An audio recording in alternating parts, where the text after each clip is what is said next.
facial hair has become a big thing. Multiple reasons can be there.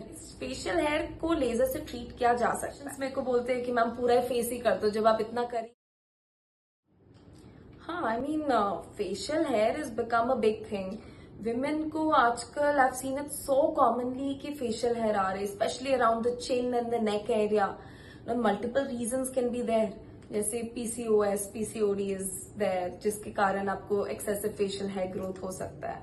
Also, other than that, आपकी waxing करवा रहे हैं. Lot of people are getting the faces waxed जब requirement ही नहीं हो.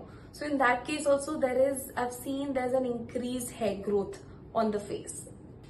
Yes, facial hair को laser से treat किया जा सकता है.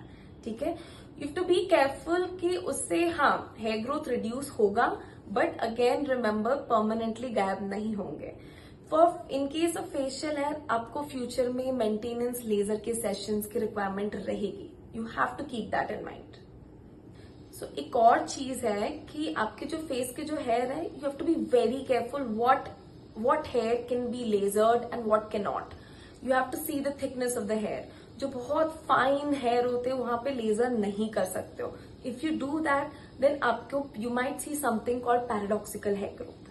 सो दैट्स वाई जैसे पेशेंट्स आते हैं, पेशेंट्स मेरे को बोलते हैं कि मैम पूरा फेस ही कर दो, जब आप इतना कर ही रहे हो तो पूरा फेस लेजर कर दो.